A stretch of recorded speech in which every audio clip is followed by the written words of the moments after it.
We just watched the first part of the video for this module. In that video, we discussed the dialects of Old English. We also discussed the case system and how inflections work in Old English. This is the second part of the video for you. In this video, we will go over the timeline of Old English literature. The timeline of Old English begins with the Anglo-Saxon invasion of England and ends with the Norman conquest. So here we will go over the literary works from the beginning of Old English until the Norman conquest, which happened in 1066 AD. The language of a past time is known by the quality of its literature. Charters and records yield their secrets to the philologist and contribute their quota of words and inflections to our dictionaries and grammars. But it is in literature that a language displays its full power, its ability to convey in vivid and memorable form of thoughts and emotions for the people. The literature of the Anglo-Saxons is fortunately one of the richest and most significant of any preserved among the early Germanic peoples. Because it is the language mobilized, the language in action, we must say a word about it. Generally speaking, this literature is of two sorts. Some of it was undoubtedly brought to England by the Germanic conquerors from their continental homes and preserved for a time in oral tradition. For modern English speakers of today, Old English is like a foreign language. It's not readable, it's not understandable. If somebody speaks Old English exactly the way it used to be spoken then it will not be understandable at all. So over the time, the pronunciation has changed, the phonology has changed, the grammar, syntax, everything has changed and is so different today. Two streams mingle in Old English literature, the pagan and the Christian, and they are never quite distinct. The poetry of pagan origin is consequently overlaid with Christian sentiment, while even those poems that treat of purely Christian themes contain every now and then traces of an earlier philosophy not wholly forgotten. We can indicate only in the briefest way the scope and content of this literature, and we shall begin with that which embodies the native traditions of the people. Beowulf is regarded to be the greatest single work of Old English literature so far. Beowulf is a poem, rather say a folk epic, and it contains about 3,000 lines. Beowulf is a narrative of a heroic adventure relating to how a young warrior, whose name is Beowulf, fought the monster Grendel, which was ravaging the land of King Hrothgar, and he slew it and his mother, and years later met his death while ridding his own country of an equally destructive foe, a fire-breathing dragon. Well, this may not be much to meet the expectations of the type of audience that we have today, but keeping it in the perspective of the people at the time, it became the most famous graphic thriller for a long time. Beowulf set the standards of sacrifice, ideals, bravery, love, passion, duties, and all other virtues of heroism at the time. The story is loaded with the descriptions of physical endurance, unflinching courage, and a fine sense of loyalty and honor. A stirring expression of the heroic ideal is in the words that Beowulf addresses to Hrothgar before going to his dangerous encounter with Grendel's mother. In his words, "Sorrow not, better is it for every man that he avenge his friend than that he mourn greatly. Each of us must abide at the end of this world's life. Let him who may work mighty deeds ere he die, for afterwards, when he lies lifeless, that is best for the warrior." Outside of Beowulf, Old English poetry of the native tradition is represented by a number of shorter pieces. Anglo-Saxon poets sang of the things that entered most deeply into the experience of war and of exile, of the sea with its hardships and its fascination, of ruined cities and of minstrel life. One of the earliest products of German tradition is a short poem called Witsicht, in which a scop or minstrel pretends to give an account of his surroundings and wanderings and of the many famous kings and princes before whom he has exercised his craft. Duer, another poem about a minstrel, is the lament of a scop who for years has been in the service of his lord and now finds himself thrust out by a younger man. But he is no whiner. Life is like that. Age will be displaced by youth. He has his day. Peace, my heart, Duer is one of the most human of Old English poems. The Wanderer is a tragedy in the medieval sense, the story of a man who once enjoyed a high place and has fallen upon evil times. His Lord is dead, and he has become a wanderer in a strange course, without friends. Where are the snows of yesteryear? The Seafarer is a monologue in which the speaker alternately describes the perils and hardships of the sea and the eager desire to dare again its dangers. In The Ruin, the poet reflects on a ruined city, once prosperous and imposing with its towers and halls. This is stone courts and baths, but now left with the tragic shadow of ruins only. The Battle of Brunanbar and the Battle of Maldon are great war poems, loaded with British patriotism and heroism and idealism of the time. They are the representations of the Germanic mind as well. More than half of Anglo-Saxon poetry is concerned with the Christian subjects drawn from the Old Testament and New Testament, legends of saints, and devotional and didactic pieces. The most important of this poetry had its origin in Northumbria and Mercia in the 7th and 8th centuries. The earliest English poet so far known is Caedmon, a lay brother in the monastery at Whitby. We can find in Bede the story of how the gift of songs came to him in a dream and how he composed the stories into beautiful English verse. Although we do not have his poems on Genesis, Exodus, Daniel, and the like, the poems on the subjects that we do have were most likely inspired by the example.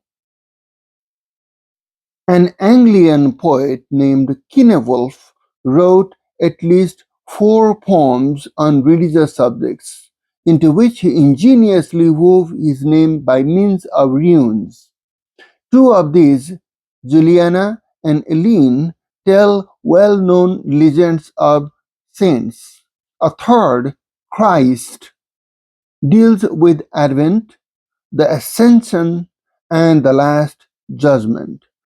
The fourth one, the Fates of the Apostles, touches briefly on where and how the various apostles died. There are other religious poems besides those mentioned so far, such as the Andreas, two poems on the life of Saint Guthlac, a portion of a fine poem on the story of Judith in the Apocrypha, the phoenix, in which the bird is taken as a symbol of the Christian life, and Christ and Satan, which treats the expulsion of Satan from paradise together with the harrowing of hell and Satan's tempting of Christ. All of these poems have their counterparts in other literatures of the Middle Ages. They show England in its cultural contact with Rome and being drawn into the general current of ideas on the continent, no longer simply Germanic, but cosmopolitan. We know that in the history of literature in most of the languages, poetry precedes prose. And one of the reasons might be that because verse is more effective for oral delivery as well as for documentation and more easily retained in the memory. So most of the ancient literature in most of the languages are written in verse because that's how literature originated. And so the earliest forms of writing in English were all in verse, in poetry. It's as early as the 9th century when the prose literature in English began to appear. That's the time when most other modern languages in Europe had scarcely developed a literature in verse, let alone the prose literature.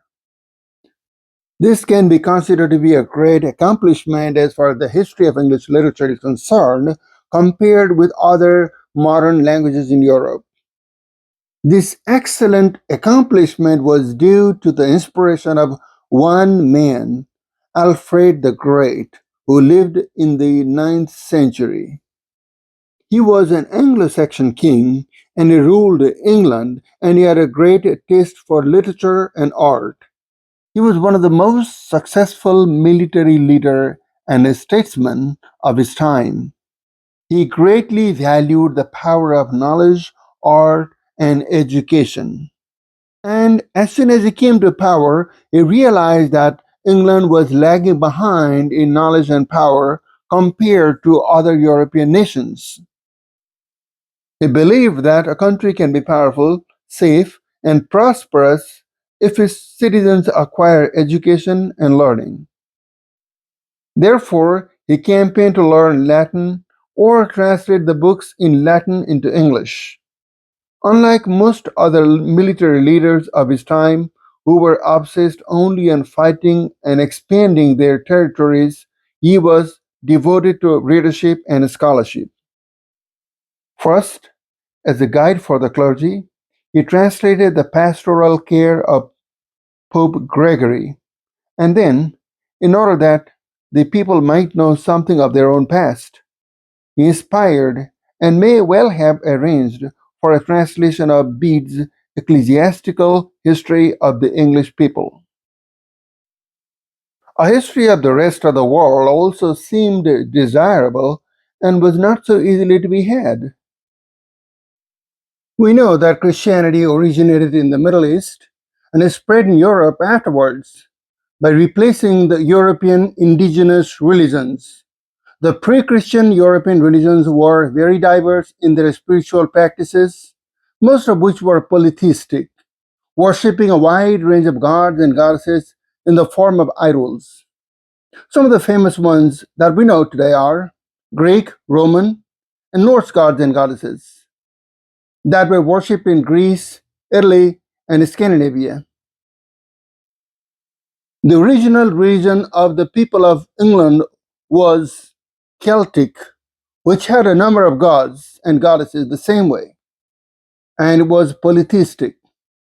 Missionaries traveled to England after the Anglo-Saxon invasion and began to proselytize the native population. It was a gradual and slow process which took several hundred years and was supported or endorsed by the Anglo-Saxon kings of the time. In the earlier chapter, we already read how the spread of Christianity is credited for the expansion of English vocabulary and the development of literature and learning. A huge number of words entered the English vocabulary through the Bible and the sermons in the church. Christianity not only strengthened the English language in terms of vocabulary and syntax, but also gave plenty of content for literary imagination that prospered the creativity and thought of the people. The spread of Christianity also helped develop a cultured society with morals, rituals, family, law, administration, and government in England. The introduction and integration of Christianity in the Celtic society was so gradual that they even built Romano-Celtic temples, which combined the two cultures in the beginning. But in course of time, those churches converted to fully monolithic Christian practices. It was a very successful strategy of the Christian missionaries to win the heart of the people without any unpleasant conflict. That was the time of the powerful Roman Empire. In the 5th century, many calamities befell the Roman Empire, and those misfortunes were attributed to the abandonment of the pagan deities in favor of Christianity. A Spanish priest named Orosius undertook to refute this idea. His method was to trace the rise of other empires to positions of great power and their subsequent collapse, a collapse in which obviously Christianity had no part. The result was a book which, when its polemical aim had ceased to have any significance, was still widely read as a compendium of historical knowledge. This is when Alfred the Great stepped in.